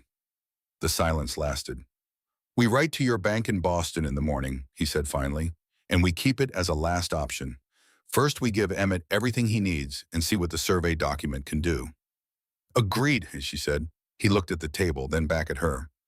"I should have asked how you were doing," he said. "After Aldrich left, you have not said." "I am fine," she said. And then, because she had promised herself that she would not hide here the way she had hidden in Boston, "I am better than fine. Saying what I needed to say to him in my own house with you present was the first time in 8 months that I have said what I needed to say without being afraid of the consequences." She paused. "That is because of you. I want you to know that." He reached across the table and put his hand over hers for a moment, as he had done on the porch the night of their wedding, and she turned her hand over and held it, and they sat like that in the gray kitchen light until the kettle sang and she got up to pour them both fresh cups. Outside, the first real snow of winter was beginning to fall soft and quiet over the south pasture, covering the tracks of everything that had come before. 3 things happened in December that changed the shape of what was coming. The first was Emmett's discovery. He wrote in the second week of December, and with news that had come from a careful review of federal land office records that a lawyer with less patience would not have conducted. The surveyor who had prepared the 1868 Haskell document was a man named Orrin Graves, who had operated as a contract surveyor in Wyoming Territory until 1869, when a federal land commissioner had ruled that Graves had been conducting surveys outside his licensed jurisdiction and had specifically revoked his authority to certify documents related to water rights and mineral claims. This ruling had been entered into the federal record, but had not been widely distributed to the territorial courts because in 1869 the territorial court system was still in its early organization and the communication between federal and territorial records was imperfect. What this meant, Emmett wrote, was that the 1868 Haskell Survey, the document Patterson had been presenting as the legal foundation of Haskell's claim, had been prepared by a man whose authority to certify it had been retroactively questioned by the very federal body that governed such documents.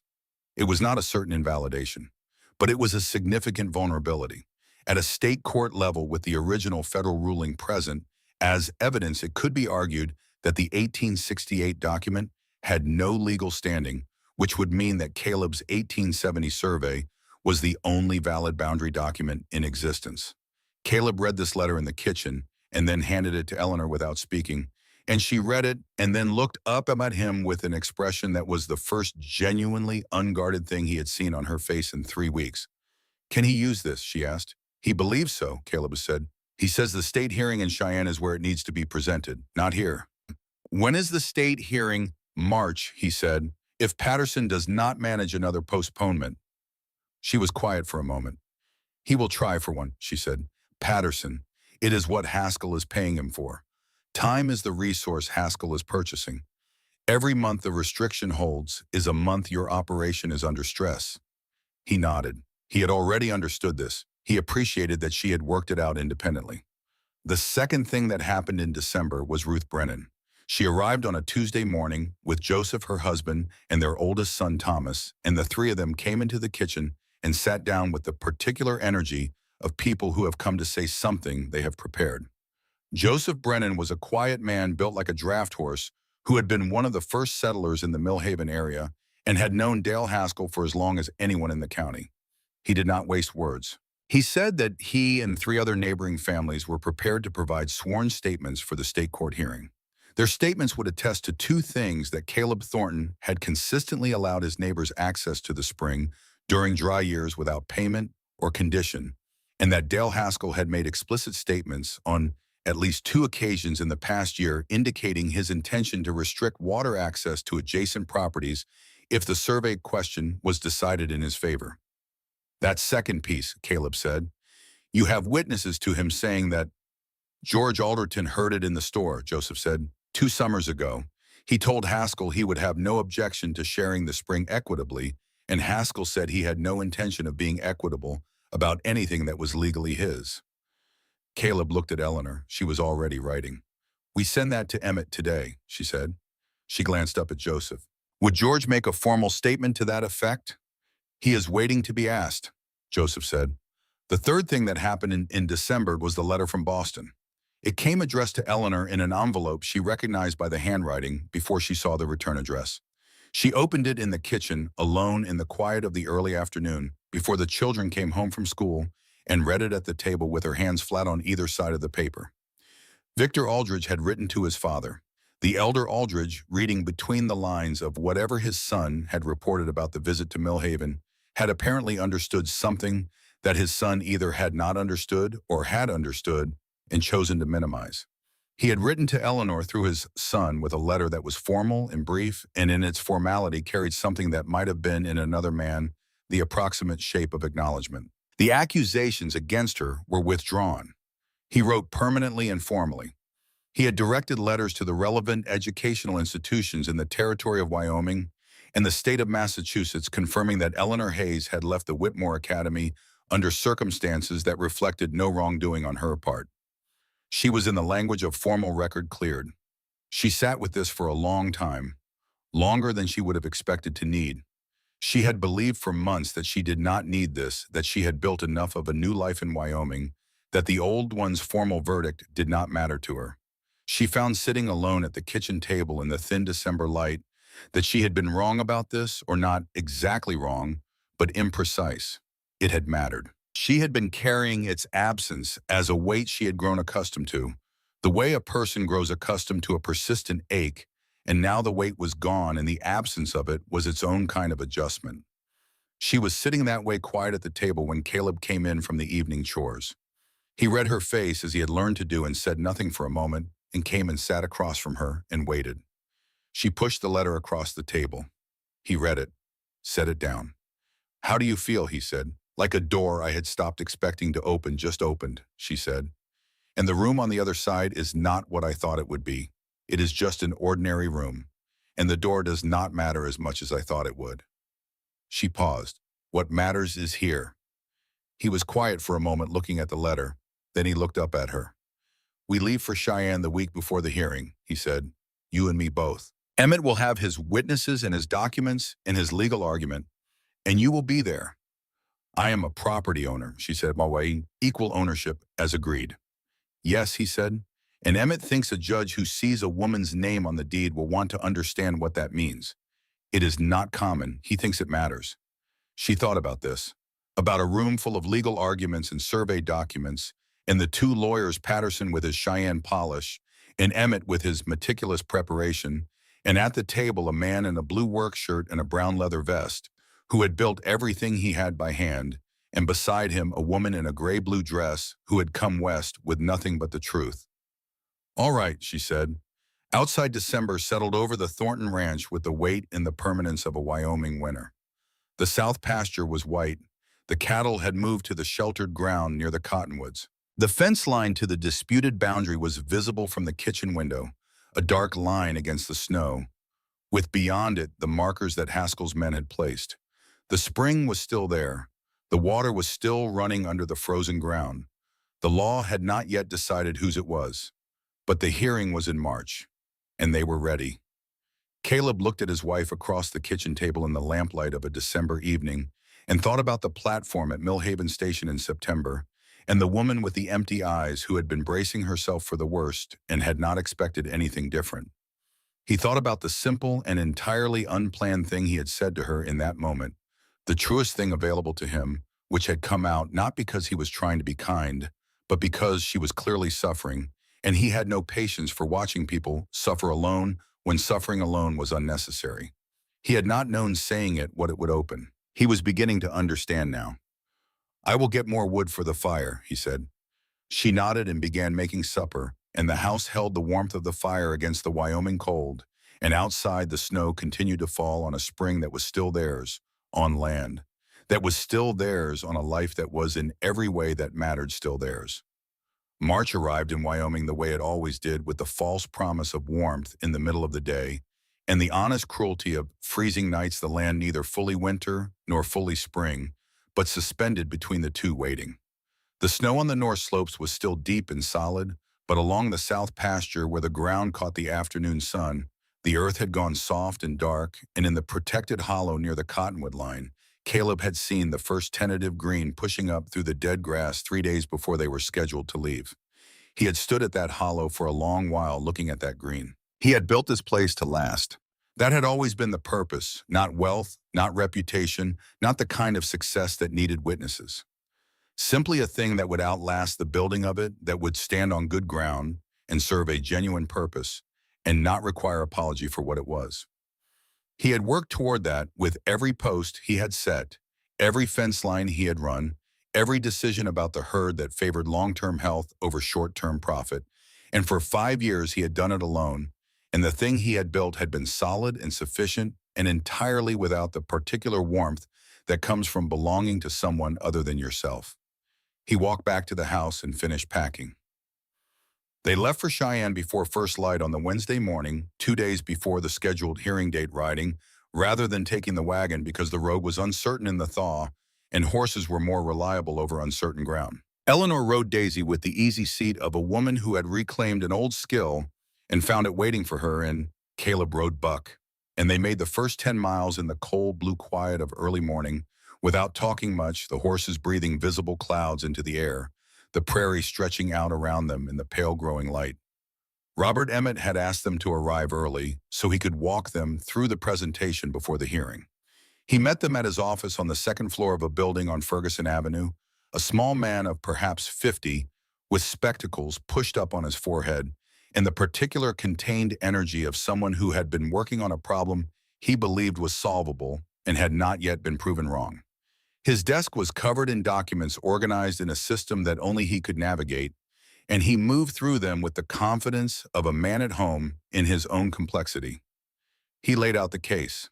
The central argument was the graves invalidation. The 1868 survey, the document that Patterson had been presenting as the foundation of Haskell's claim, had been prepared by Orrin Graves in the Federal Land Commissioner's 1869 ruling on graves had specifically addressed his authority to certify boundary documents involving water rights in Wyoming territory. Emmett had obtained a certified copy of that ruling, which had taken him 3 months and 2 trips to Denver. He had the document. He had the legal precedent from 2 similar cases in neighboring territories where surveys prepared by Graves had been subsequently invalidated. He had the witness statements from Joseph Brennan and George Alderton regarding Haskell's stated intentions. "What does Patterson have?" Eleanor asked. Emmett looked at her over his spectacles. He had been looking at her in a certain way since they arrived, the careful, attentive look of a man recalibrating his initial assessment. "Patterson has a smooth presentation in 3 years of doing this," Emmett said.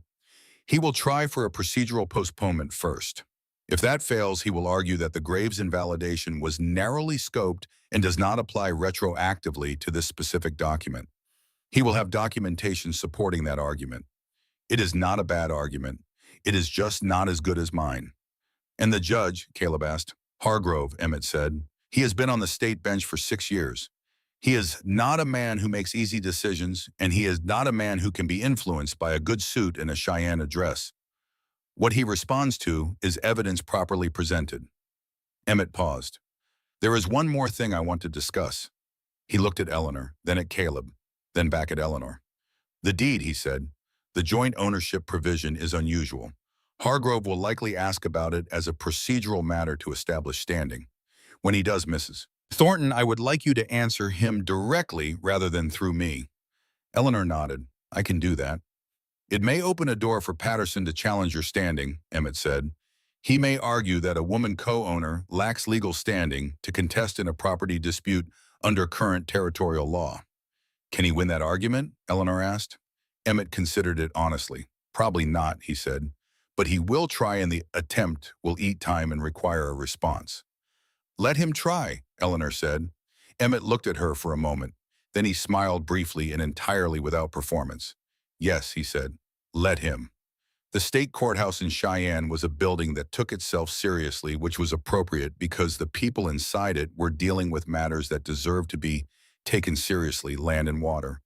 And the question of who had the right to what, in a territory where those questions were quite literally a matter of survival. Caleb and Eleanor arrived Thursday morning in their best clothes, which were not elaborate, but were clean and deliberately chosen, and Emmett met them in the corridor outside courtroom 3 with a leather case full of documents and the quiet intensity of a man who has prepared as thoroughly as preparation allows. Haskell was already inside, seated at the opposite table with Patterson, and a second lawyer Caleb had not seen before, a young man with the eager and slightly predatory alertness of someone recently out of law school. Haskell himself was dressed well and looked comfortable, which was the expression of a man who had spent money on the assumption that money was sufficient. He glanced at Caleb when they entered, and then at Eleanor, and his gaze stayed there one beat longer than necessary before he looked away. Judge Hargrove entered at 9 o'clock precisely, and the room stood and sat again. He was a man of perhaps 60, gray-haired and compact, with the kind of face that had stopped performing expressions sometime in middle age and now simply registered information. Patterson moved for a postponement, immediately citing the need for additional time to review the Graves invalidation document, which he claimed had only been provided to him by opposing counsel 48 hours prior. Emmett countered that the document had been filed with the court 3 weeks earlier and was in the public record. Hargrove asked Patterson if he had read the document. Patterson said he had. Hargrove denied the postponement in 7 words and moved on. The first hour was technical. Survey documents, boundary markers, the exact language of the 1868 certification, the chain of legal title back through 2 territorial administrations. Patterson was good. He was as smooth as Emmett had said he would be, presenting Haskell's position with the calm authority of a man who believed in the outcome he was arguing for, which was always more convincing than a man who was simply hired to argue. Emmett was better, not smoother, not louder, but more precise. He presented the Graves invalidation document with the methodical care of a man who had built his case from the foundation up and was now laying each piece into place with the confidence of someone who knows how the structure finishes. He cited the precedents. He presented the Brennan and Alderton statements. He argued the invalidation clearly and without flourish. Patterson's rebuttal was what Emmett had predicted, that the Graves ruling was narrowly scoped, that it applied to specific categories of certification and not retroactively to all documents the man had prepared, that the 1868 survey had been accepted and acted upon for 5 years without legal challenge and had acquired a presumptive validity through that acceptance. It was not a bad argument. Hargrove listened to it without expression. Then the judge looked at the deed. "This is unusual," he said. He was looking at the joint ownership provision, the blank that Caleb had left for Eleanor's name on the night she arrived, the blank that now had her name in it. Mr. Thornton, am I reading this correctly, that this property is co-owned in equal portions by yourself and your wife? Yes, sir, Caleb said. And Mrs. Thornton is present today. She is, Caleb said. Hargrove looked at Eleanor. Mrs. Thornton, I would like to understand the nature of this arrangement. Would you speak to it directly? Patterson was on his feet immediately with an objection regarding standing, which was exactly what Emmett had said he would do. Hargrove let him make the objection and then set it aside with the brevity of a man who had heard the argument before and found it unpersuasive and turned back to Eleanor. Eleanor stood. She did not ask permission. She did not look at Caleb, not because she did not want to, but because she knew that looking at him in this moment would cost her something she needed to keep. She looked at Hargrove. She spoke in her teaching voice, the one that started level and stayed level, and carried through a room not by volume but by precision. She explained the deed, the equal ownership provision, the fact that she worked the property alongside her husband, and that the ranch represented half of everything she had. She explained the role of the spring in the operation, the cattle, the dry season requirements, the practical consequence of losing that water source. She was not emotional about it. She was factual in the way that facts properly assembled become their own kind of argument. And then she said one thing that was not a fact, but was a truth, and she said it because it needed to be said and because Emmett had not said it and Patterson had not anticipated it. Your Honor, she said, I would ask the court to consider that the document Mr. Haskell's counsel is presenting as the legal foundation of his claim was prepared by a man whose specific authority to certify water rights documents had been revoked by a federal order the following year. The question before this court is not simply whose survey is older. The question is whose survey was prepared by someone with the legal authority to prepare it. Only one of those surveys was. The room was quiet. Patterson stood again, and his objection this time had less certainty in it. Hargrove looked at the document, then at Emmett, then at Patterson, then at Eleanor, who had sat back down and was looking at the middle distance with the expression of someone who has said what they needed to say and is now waiting to see what the world does with it. I am going to take a recess, Hargrove said. 2 hours. Caleb and Eleanor and Emmett ate lunch at a small cafe 2 blocks from the courthouse. Emmett was quiet in the way of a man reviewing the morning in his mind, looking for things he had missed. Eleanor ate her soup. Caleb drank coffee and watched the street. You did not tell me you were going to do that, Emmett said to Eleanor, not with reproach, but with the genuine curiosity of a man who has just seen something he did not plan for. I did not know I was going to do it, she said. Emmett considered this. You synthesized the entire argument into one sentence that Hargrove could repeat to himself during the recess. I taught school children, she said. The most important thing you teach them is how to hold the essential thing in a short sentence. Everything else is elaboration. Emmett looked at Caleb. Caleb said nothing. He was looking at his wife with the expression of a man who has discovered that the person he married has more rooms than the ones she has shown him, and that each room is more interesting than the last. The recess lasted 2 hours and 14 minutes. They returned to the courtroom and stood as Hargrove entered and sat. Hargrove said that he had reviewed the Gray's invalidation document in its entirety during the recess. He said that he had also reviewed the 2 precedent cases Emmett had cited, both of which involved documents prepared by Graves and subsequently challenged on grounds of authorization. He said that the argument regarding retroactive invalidation raised by opposing counsel was not without merit as a general principle, but that in this specific case, the federal language of the 1869 ruling was unambiguous. In its scope, Graves had not been authorized to certify boundary documents affecting water rights in Wyoming Territory, and any document he had certified in that category was therefore without legal standing. He ruled that the 1868 Haskell Survey was invalid as a legal boundary document. He ruled that the 1870 Thornton Survey was the only valid boundary document of record. He ruled that the spring fell within the boundaries established by the 1870 survey and was the legal property of Caleb and Eleanor Thornton in equal portion. He further ruled that Haskell's placement of markers and restriction of access constituted a property violation for which Haskell was assessed a fine payable to the territorial court, and noted that any future interference with the Thornton water access would be treated as contempt of court. The room was not silent. It was the sound of people who had understood the ruling and were processing it at their own speeds, the lawyers gathering their papers, Emmett writing something in his notebook, the court recorder's pen moving. Haskell was not looking at anyone. His jaw was set and his face was red, and he was staring at a point on the table in front of him with the expression of a man calculating what this cost him and finding the number larger than he had budgeted for. Patterson leaned close and said something to Haskell in a low voice, and Haskell said something back. And Patterson sat back with the contained expression of a lawyer telling his client something the client does not want to hear. Caleb stood and put on his hat and helped Eleanor with her coat, and they walked out of the courthouse behind Emmett into the cold March air of Cheyenne. The street was ordinary.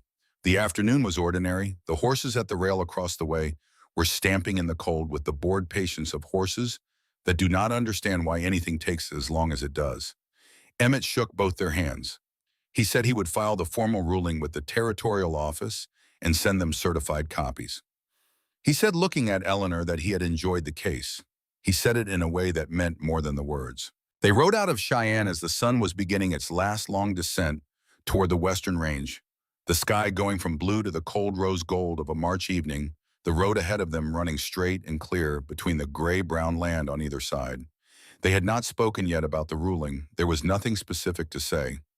The thing had happened, and it was real, and they both knew it, and the silence between them had the quality of something that has been resolved rather than something that has been avoided.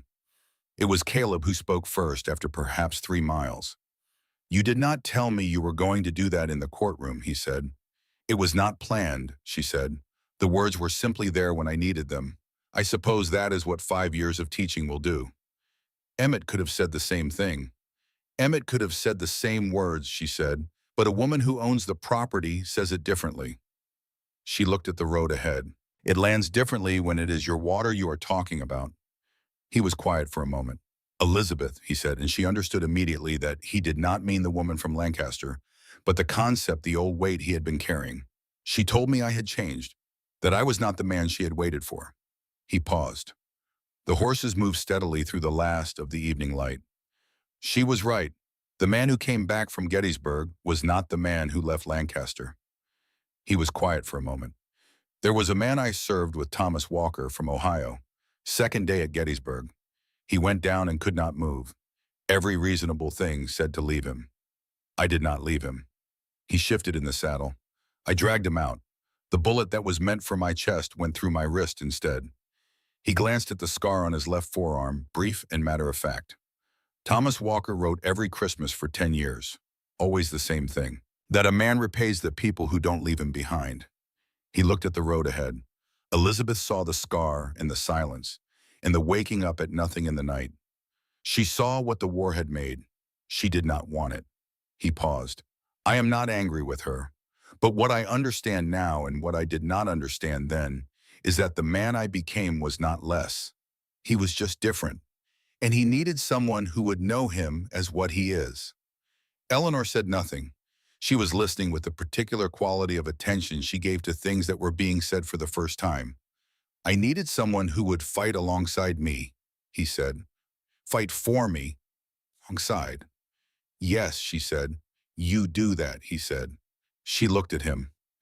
The evening light was on his face, familiar now in all its lines, and she thought about the platform at Millhaven Station in September and the man who had opened the stagecoach door and seen her at her worst and not looked away. She had spent her whole life in rooms where the honest thing was the dangerous thing.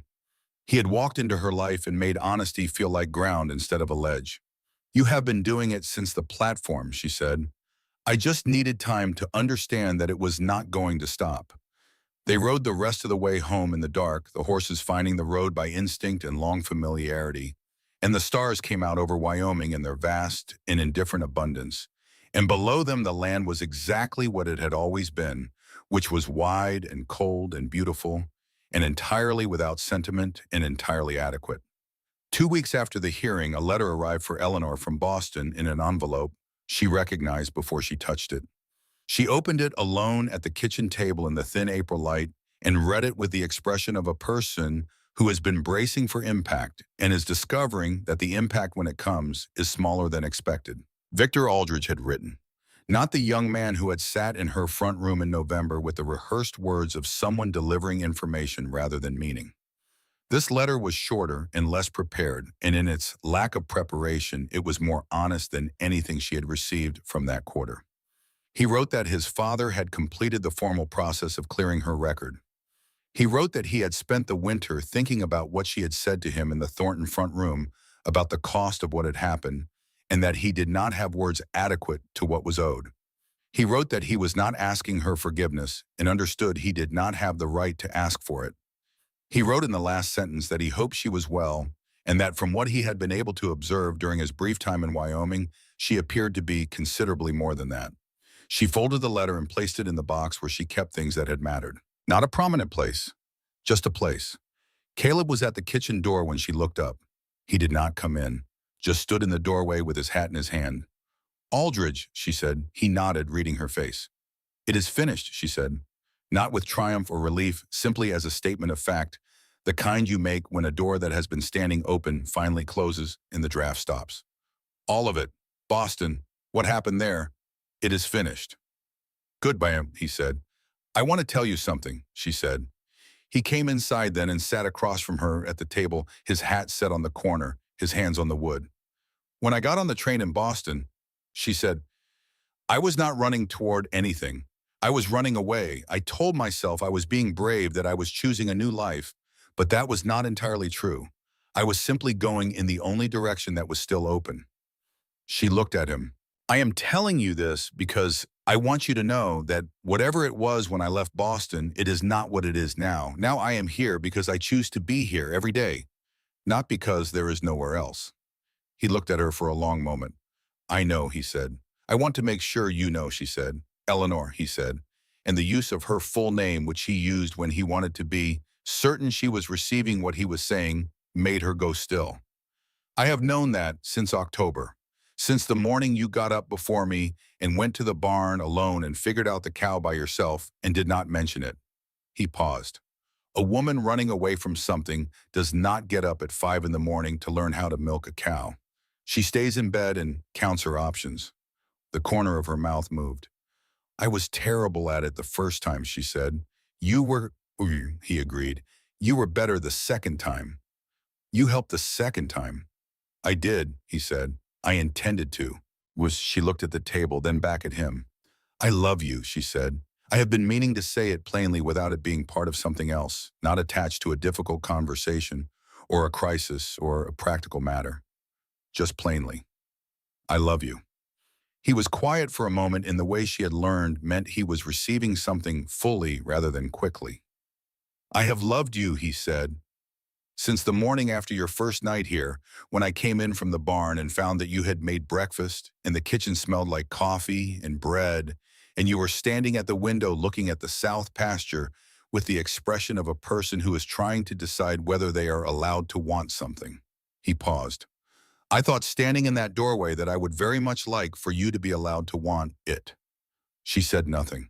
She did not need to. She reached across the table and put her hand over his, the same gesture he had made to her on the porch the night of their wedding and on a dozen evenings since the quiet small confirmation that they were both present and both accounted for.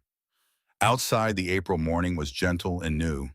The grass coming up green in the south pasture, the cottonwoods along the creek putting out their first leaves pale and fresh and temporary looking, the kind of green that has not yet been tested by the summer sun. Spring progressed the way Wyoming spring always did, with urgent energy and the constant reminder that the good weather was borrowed. The cattle came through the winter in better shape than Caleb had feared, the herd intact, the operation undiminished. Their spring ran clear and cold, as it always had unfenced, now the marks of Haskell's boundary posts still visible as slight disturbances in the ground, but already being covered by the new grass. Haskell himself had not been seen in Millhaven since the hearing. His men still worked his property, his cattle still grazed on his land, but the expansiveness that had been in him, the confidence of a man who believes the territory is his to arrange, had apparently been revised by the experience of being publicly wrong in a way that could not be attributed to bad luck. One morning in late April, a rider came to the ranch with a small paper package and no note. Caleb unwrapped it, a horseshoe new and well made. The rider, when asked, said it was from the Haskell property, compliments of the owner. Eleanor looked at the horseshoe in Caleb's hand. "He is trying to find a way back to being a neighbor," she said. I know, Caleb said. Is that all right with you? He thought about it. He had spent enough years in close proximity to men who wanted to make something worse, to be able to appreciate straightforwardly a man who had decided to make something less bad. It is all right with me, he said. He hung the horseshoe over the barn door where they had always meant to put one, but had never gotten around to it. The school term ran until June. Eleanor taught through it 3 days a week, expanding to 5 in the new schoolhouse that Mayor Thompson had finally managed to get built over the winter, a real building this time with proper windows and a wood stove and a teacher's desk that faced the students rather than the wall. 23 children. She had developed a reputation in the county as a teacher who expected things of her students which had initially made some parents cautious and had ultimately made many of them grateful. On the last day of the school term, she walked home across the meadow instead of riding because the afternoon was warm and clear, and she wanted to feel the ground, the actual specific Wyoming ground under her feet. She walked through the long grass of the south meadow with the cottonwoods dark green against the blue sky ahead of her, and the school building small and solid behind her, and she let herself feel what she was feeling, which was the particular satisfaction of a life that had found its shape. She had been a school teacher in Boston, excellent and unrecognized, a woman defined by other people's assessment of her character. She was a school teacher in Wyoming now, and a rancher's wife and co-owner of land and a member of a community that knew her as herself. The work was the same. Everything surrounding it was different. She was different. Not changed in her essentials, not remade, but settled into herself in a way that had not been available to her before, the way a door settles into its frame when the building around it has stopped shifting. She reached the ranch as the afternoon light was going long and golden, and Caleb was at the fence near the barn, his back to her, working at something with his hands. He heard her approach and did not turn immediately, which meant he had identified her step in the grass and knew who was coming. And there was something in that small, ordinary knowledge, the specific recognizability of her footstep to him, that was its own kind of statement. He turned when she was close. He was in his blue work shirt and the brown leather vest as always, and there was a smear of something on the vest that she would probably not be able to get out, as there often was, and she did not mind. "How was the last day?" he asked. "Good," she said. "Thomas Brennan read a full page without stopping. He could not do it in September." "I heard," Caleb said. "Ruth told me. She was very pleased. She was there in the morning." "She cries at those things," Caleb said. "She has always cried at those things." "She should," Eleanor said. He looked at her with the particular attentiveness he had always given her, the quality of attention that had startled her at first because she was not accustomed to being looked at rather than assessed. She had grown accustomed to it now. She missed it when he was not there. She put her hands over her stomach, which was a gesture that was new that she had been making unconsciously for some weeks now, without examining it, and he saw it. He had been watching her carefully for 3 weeks, aware of something he was not ready to name until it was certain. He was certain now. "Ellie," he said.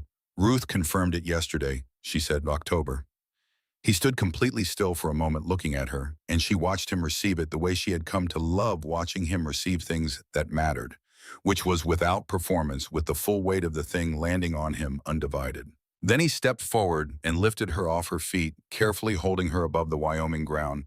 In the afternoon light, turning once with her, and the laugh that came from him was the unself-conscious sound of a man who has been given something he had stopped expecting to want, and has discovered that the wanting had never stopped. "Careful," she said, laughing. "I know," he said, setting her down gently, his hands remaining at her waist, looking at her with an expression that was not like any of the expressions she had catalogued in the past 8 months. It was newer than any of them. "Say it," she said.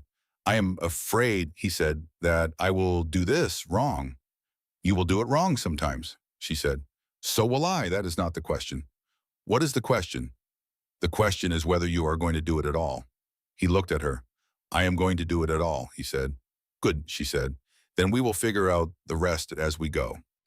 Ruth Brennan arrived the following morning with blankets and unrequested advice and the energy of a woman who has been waiting for this particular news for months and is deeply gratified to have it confirmed. Joseph Brennan came with her and shook Caleb's hand for slightly longer than normal. George Alderton sent a note that afternoon through his wife Beatrice, which was the Mill Haven equivalent of an announcement, and by evening half the county knew. because Beatrice Alderton was a force of nature to whom geography was not a meaningful obstacle. September came around again, the way Septembers do not, carrying what the year before it contained, arriving with the same slanted gold light and the same smell of dry grass and the same particular quality of sky that makes Wyoming feel in that month like the whole of the visible world is some large and unhurried thing, drawing a last slow breath before it turns its face toward winter. The Thornton Ranch in September of 1875 was not the ranch of September 1873, not in the ways that could be counted and not in the ways that could not. The herd was 72 head. The South Spring ran clear and uncontested. The smokehouse was finished. The schoolhouse was standing. On the second floor of the house, in the room that had been prepared with a new quilt and wildflowers for a woman arriving from the east, there was now a cradle built from Wyoming pine, close-grained and smooth, that Caleb had worked on every evening for 3 months. William Caleb Thornton had arrived in the world on an October morning 8 months ago, exactly as predicted, with the unhurried intention of a child who has decided to arrive on his own schedule. He had the Thornton jaw, which Eleanor had pointed out with some amusement from the bed where she was recovering, and the haze eyes which Caleb had noted with an expression that she had filed away and kept. He was solid and opinionated and entirely himself from approximately the first hour, which surprised no one who knew his parents. He was sleeping in the house now in the care of Ruth Brennan, who had declared herself an auxiliary grandmother and was not to be argued with on this point. Caleb and Eleanor had ridden into Millhaven in the morning to collect a delivery of lumber for the planned addition to the barn, and were driving the loaded wagon home in the afternoon when they came to the top of the rise above the station. The stage from Cheyenne was in which it was on Thursdays. They could see it from the road, the horses standing patient at the rail, the driver unloading the strongbox with the unhurried competence of a man who has done this 10,000 times. A small crowd of the usual Thursday people, and on the platform, a scene that held Caleb's attention for the length of a breath before he understood what he was looking at. A young woman had stepped off the stage. She was perhaps 20 in traveling clothes that were not Wyoming clothes, city-made, and already looking slightly wrong in this context, the way Eastern things tended to look in Millhaven. Not bad, simply out of place. She was standing on the platform with a travel bag held in front of her and the expression of someone trying very hard to appear composed and succeeding approximately halfway. Standing in front of her, hat in hand, was a young man Caleb recognized. Thomas Alderton, George's nephew, who had been working a ranch east of town for 3 years and had recently confided to George, who had confided to Beatrice, who had told the general population that he had been corresponding with a woman in Pennsylvania who had answered an advertisement. Caleb stopped the wagon. Eleanor had seen it too. She was looking at the platform with an expression he recognized because he had seen it before on her face, the expression of someone watching a scene they know the inside of. The young man was speaking to the young woman, his hat turning in his hands, and the young woman was listening with her chin level and her eyes forward and her travel bag held to her chest like a shield. She was not crying. She was holding herself together with the visible effort of someone who has been traveling alone for a long time and intends to maintain the composure they have left. Eleanor watched this for a long moment without speaking. "She is frightened," she said finally. "Yes," Caleb said. "He has no idea what to say," Eleanor said. Caleb looked at the young man on the platform, the hat going around in his hands, the look of someone searching for words in a room where all the words have hidden. "He has a good heart," Caleb said. "Ruth told me." "A good heart is not nothing," Eleanor said, "but it does not tell you what to say on a train platform when a woman has come 3 days on the stage and she is not crying, but she is very close." She was quiet for a moment. Then she climbed down from the wagon without saying anything to Caleb, which was something he had learned meant she had decided to do something and did not want to be talked out of it or into it, but simply needed to do it. He watched her walk across the road toward the station in her gray-blue dress and her practical boots, her step unhurried and direct, the same walk he had first seen coming toward him across the platform at this same station 2 years ago from the other direction. She reached the platform and spoke to the young man briefly, and he stepped back slightly with the gratitude of someone who has just been released from an obligation they were struggling with. Then Eleanor turned to the young woman and said something. He could not hear it from the wagon, but he saw the young woman's face change. Whatever Eleanor had said or was saying, it was reaching somewhere. The rigid composure was not dissolving, but it was slowly and without drama relaxing. The travel bag lowered a fraction of an inch. The young woman nodded once small and precise and said something back. Eleanor listened, nodded, said something more.